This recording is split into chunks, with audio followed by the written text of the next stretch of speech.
साथियों जय भीम। स्नेहा की चौपाल देख रहे हैं आप तमाम बहुजन समाज की खबरों के साथ। सबसे बड़ी खबर निकल कर आ रही है उत्तर प्रदेश के गाजीपुर से। उत्तर प्रदेश के अंदर गाजीपुर में मुख्तार अंसारी इनके मौत की खबर के बाद आज की तारीख में उन्हें अंतिम विदाई दी गई और इस अंतिम विदाई में जो आखिरी नमाज पढ़ी गई उसमें जन सैलाब उमड़ आया है। लगातार अब सोशल मीडिया के माध्यम से वो जन सैलाब आप अपने फेसबुक ट्विटर पर देख पा रहे होंगे और उसके बाद कुछ जातिवादी लोगों की प्रतिक्रिया भी आ रही हैं। जातिवादी और सांप्रदायिक मानसिकता के लोग लगातार प्रतिक्रिया दे रहे हैं। एक तरफ इस देश का मीडिया उन्हें माफिया और डॉन बता रहा है, वहीं सोशल मीडिया के माध्यम से जो छोटे पत्रकार हैं वो लगातार उस क्षेत्र में पहुंच रहे हैं। तो वहां की जनता, खासकर पूर्वांचल की जनता कह रही कि उन्होंने अपना बेटा खोया है, अपना भाई खोया है और इतना ही नहीं गरीबों का मसीहा खोया है। एक तरफ मीडिया परसेप्शन बनाना चाह रही थी मुख्तार अंसारी को लेकर कि वो डॉन है, माफिया है, और दूसरी तरफ लोगों का ये कहना है कि वह गरीबों के साथी थे, गरीबों की मदद करते थे। और उनके अब यही कारण है कि आज उनके अंतिम विदाई में जो जन सैलाब उमड़ा है ये बताता है कि मुख्तार अंसारी सिर्फ अपने विधानसभा क्षेत्र में ही राज नहीं करते थे बल्कि लोगों के दिलों पर भी राज करते थे। और ये तस्वीरें आपको दिखा रहे हैं मुख्तार अंसारी इनके अंतिम विदाई की, अंतिम नमाज की। इसी के साथ साथ इस अंतिम नमाज की वीडियो के नीचे आप देखते हैं, अगर आप देखेंगे तो कई ट्विटर यूजर्स जो है वो अपनी अपनी प्रतिक्रिया दे रहे हैं। ये प्रतिक्रिया भी काफ़ी भयानक है। देश के आने वाले 2024 के लोकतंत्र के त्यौहार के लिए सही नहीं है, लोकतंत्र के पर्व के लिए भी सही नहीं है और ना ही इस देश के भाईचारे के लिए भी यह हेल्दी है। स्वस्थ लोकतंत्र के लिए और स्वस्थ भाईचारे के लिए ये सही ट्वीट्स नहीं दिख रहे हैं। बावजूद इसके आपको बता रहे हैं कि कैसी इनकी मानसिकताएं हैं। ओम नमः शिवाय नाम से एक ट्विटर यूज़र हैं जिन्होंने लिखा है कि याद रखो दुनिया वालों, इस धरती से सुअरों का और राक्षसों का विनाश अटल है। शिवजी की तीसरी आंख इन पापियों को जल्द ही भस्म कर देगी, सब्र रखिए। जय भोलेनाथ। देखिए, अमर भोलेनाथ का नाम लेकर लगातार सांप्रदायिकता को बढ़ावा देने वाले कमेंट्स लोगों के माध्यम से, हिंदुत्ववादी लोगों के माध्यम से, हिंदुत्ववादी नामों के यूजर्स के तरफ से देखने को मिल रहे हैं। जिस प्रकार से शब्दों का इस्तेमाल किया जा रहा है, जिस प्रकार से लोगों की भावनाओं के साथ छेड़छाड़ करने का एक मौका तैयार किया जा रहा है, वो तस्वीरें आपको दिखा रहे हैं कि इस देश के अंदर अभी कुछ ही दिनों में लोकसभा के चुनाव होने हैं, लोगों को वोट देना है और वो जो वोट है वो कैसे सांप्रदायिक मुद्दों से होकर गुजरे, इस बात की पूरी तैयारी इस प्रकार के ट्विटर यूजर्स के माध्यम से हो रही है। इसी के साथ साथ आपको एक बात बताएं कि अमित कुश नाम से ही ऐसे एक यूज़र है जिन्होंने अपने ट्विटर हैंडल से लिखा है कि मुख्तार अंसारी को लगता था कि वह शेर है। अंत में उन्होंने डॉगी का एक सिंबल बनाया, स्माइली बनाया और उसके साथ लिखा कि मौत मारा गया। इसका मतलब यह है कि यहाँ पर तमाम हिंदुत्ववादी समर्थक, तमाम हिंदुत्व के समर्थक ये जानते हैं कि मुख्तार अंसारी इनकी मौत कैसे हुई।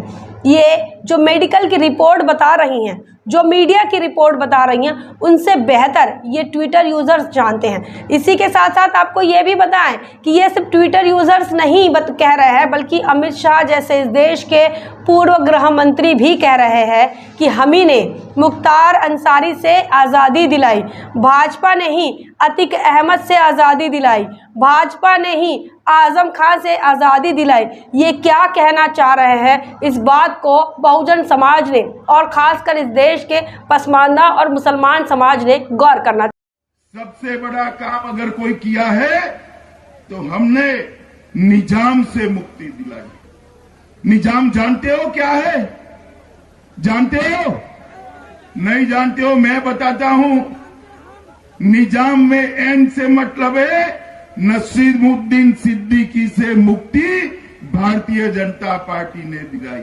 आई से मतलब है इमरान मसूद से मुक्ति भारतीय जनता पार्टी से दिलाई।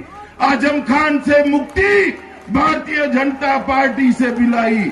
अतीक अहमद से मुक्ति भारतीय जनता पार्टी ने दिलाई और मुख्तार अंसारी से मुक्ति भी भारतीय जनता पार्टी ने दिलाई है मित्रों। दूसरी खबर निकल कर आ रही है योगी आदित्यनाथ इनके ट्विटर यूजर से। योगी आदित्यनाथ इन्होंने ये ट्वीट किया है और वो उस ट्वीट में उन्होंने वो तस्वीरें, वो वीडियो साझा किया है जहां पर द्रौपदी मुर्मू डॉक्टर MS स्वामीनाथन इन्हें भारत रत्न दे रही हैं। तो यहाँ पर जो भारत रत्न देने का काम हो रहा है, उनके मरणोपरांत दिया जा रहा है। तो ये तस्वीरें योगी आदित्यनाथ इन्होंने साझा की हैं। बता दें कि स्वामीनाथन ये वही हैं जिन्होंने अपनी रिपोर्ट में ये कहा कि किसानों को MSP का जो वैल्यू है वो मिलना चाहिए। इसी के साथ साथ स्वामीनाथन आयोग की रिपोर्ट का ये कहना है कि किसानों की उन्नति के लिए कई फैसले लेने की ज़रूरत है। उन्नति के लिए क्या करना चाहिए, क्या नहीं करना चाहिए, तमाम बातें डॉक्टर MS स्वामीनाथन इन्होंने कही हैं। लेकिन स्वामीनाथन आयोग की रिपोर्ट को लागू करने की बात भाजपा सरकार नहीं कर रही, लेकिन उनके मरणोपरांत उन्हें भारत रत्न से जरूर नवाज रही हैं। जब किसान अपनी बात करते हैं, किसान अपने हक की बात करते हैं, तब उन्हें रोकने के लिए वॉल कंपाउंड किया जाता है। दिल्ली के बॉर्डर पर उन्हें रोका जाता है, उसके लिए पुलिस फोर्स बुलाई जाती है, उन पर आंसू गोले बरसाए जाते हैं। लेकिन वही MS स्वामीनाथन को लेकर द्रौपदी मुर्मू के द्वारा उन्हें भारत रत्न से नवाजा जाता है। यही हालत जो है, यही हालत इनकी भी हुई। चौधरी चरण सिंह लगातार किसानों के नेता बने। नेता बनने के बाद उन्होंने जो किसानों के मुद्दे हैं उनकी बात रखी, लेकिन जब चौधरी चरण सिंह इनका देहांत हो जाता है तो उनके मरणोपरांत उन्हें भारत रत्न दिया जाता है। बदले में RLD जो है वो NDA के साथ निकल जाती है। तो कहीं ना कहीं लेने देने की जो बात है वो भारतीय जनता पार्टी बड़ी खूब समझती है। इसका बड़ा उदाहरण इलेक्टोरल बॉन्ड भी है कि चंदा लिया और धंधा दिया। उसी प्रकार भारत रत्न दे दो और उनका वोट बैंक ले लो। इस प्रकार से किसानों को बहुत नाराज करने का काम, किसानों के साथ अन्याय करने का काम बीजेपी सरकार लगातार करती रही। लेकिन स्वामीनाथन आयोग की रिपोर्ट बनाने वाले MS स्वामीनाथन को भारत रत्न की उपाधि से नवाजने के बाद उन्हें बीजेपी को लग रहा है कि अब किसानों का जो वोट है वो भाजपा को मिल पाएगा। वो तो समय बताएगा कि क्या होगा। वहीं आपको बताएं कि लद्दाख के अंदर सोनम वांगचुक के माध्यम से, जो कि क्लाइमेट एक्टिविस्ट है, उनके माध्यम से लगातार बीजेपी सरकार के खिलाफ में आंदोलन चल रहा था। उन्होंने आंदोलन को स्थगिति दे दी, लेकिन का एक वीडियो भी वायरल हो रहा है। उन्होंने अपने भाषण में कहा है कि चीन हमारी जमीन पर कब्जा करते जा रहा है, लेकिन मोदी सरकार इसे छिपा रही है। जो लोग ये कह रहे हैं कि हमारी जमीन पर चीन ने कब्जा किया है, उस पर देशद्रोह का इल्जाम लग रहा है।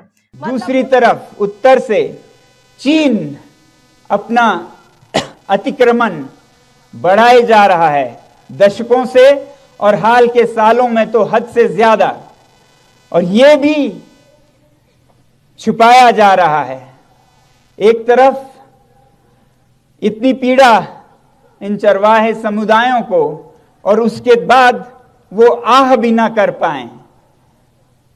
अगर वो आह करें, अगर कोई कहे कि यहां पर जमीनें गई हैं हमारे जमीनों को बचा नहीं पाए हैं, तो उनको कभी देशद्रोही, कभी उनको धमकियां दी जाती हैं। जब हम ये कह रहे थे कि हम बॉर्डर की तरफ मार्च करेंगे, तो कई लोगों ने हमें भी आप देशद्रोही हैं ऐसा कहा। तो मैं कहता हूं, हाँ, हम आह भी भर लें तो हो जाते हैं बदनाम, वो कत्ल भी करें तो चर्चा नहीं होता। ये हालत है आज की सरकार की। हम पे जो आसपास के लोग हैं, जो भारत के किनारे पट्टी के जो लोग हैं, वो लगभग नाराज है, और ना सिर्फ नाराज है बल्कि दुखी भी हैं। और इस बात को लेकर इस देश की सरकारें जो है एक बड़ा इग्नोरेंस दिखा रही हैं। वहीं आपको बताएं कि इंडी अलायंस के माध्यम से दिल्ली की रामलीला मैदान में कल एक रैली होने जा रही है। इस रैली को जयराम रमेश ने संविधान बचाने की रैली कहा है। ये बात अलग है कि कांग्रेस संविधान बचाने की बात कर रही है। अब ये इसे व्यंग माना जाए या फिर इसमें कितनी सच्चाई है वो तो समय बताएगा, लेकिन भूतकाल में जो देखा गया है वो इस देश का SC ST OBC भूल नहीं सकता। आपको बताएं कि हेमंत सोरेन अरेस्ट होते हैं। हेमंत सोरेन के अरेस्टिंग के बाद उनकी पत्नी जो है वो लगातार वहां पर अपना मूवमेंट संभाल रही हैं, वहां की सत्ता को संभाल रही हैं। लेकिन हेमंत सोरेन चूंकि आदिवासी समाज से आते हैं, इंडी अलायंस ने झारखंड में कोई रैली नहीं की, लेकिन वही दिल्ली के अंदर लाला केजरीवाल गिरफ्तार हो जाते हैं। तो उसके बाद इंडी अलायंस अब जो है एक्शन में आ गई हैं और अरविंद केजरीवाल को बचाने के लिए उनके समर्थन में दिल्ली के अंदर रैली कर रही हैं। यही रैली झारखंड में भी होनी चाहिए थी, लेकिन झारखंड में ऐसी कोई रैली नहीं हुई। अब इस बात को लेकर कवर अप करने के लिए जयराम रमेश इन्होंने कहा है कि ये संविधान बचाने की रैली है। जयराम रमेश ने यह भी कहा है कि इस रैली के दो और उद्देश्य है, उसमें एक मकसद अरविंद केजरीवाल की गिरफ्तारी है, गिरफ्तारी का विरोध है, वही दूसरे हेमंत सोरेन की गिरफ्तारी का विरोध है। ये समय बताएगा कि इंडी अलायंस ने झारखंड में आखिर रैली क्यों नहीं की और ये दिल्ली के अंदर आखिर क्यों कर रहे हैं। लेकिन इस बात को लेकर बड़ा जवाब वरिष्ठ पत्रकार दिलीप मंडल इन्होंने दिया है। दिलीप मंडल इनका कहना है कि झारखंड के CM हेमंत सोरेन की गिरफ्तारी के खिलाफ विपक्ष ने राजधानी में रैली क्यों नहीं की। क्या हेमंत सोरेन आम आदमी और केजरीवाल के खास आदमी नहीं है? केजरीवाल खास आदमी नहीं है क्या? गरीब आदमी का इस देश में कोई नहीं है? केजरीवाल की पार्टी के पास पैसा है तो वह कितना भी समर्थन जुटा लेगा, ये कोई तरीका है?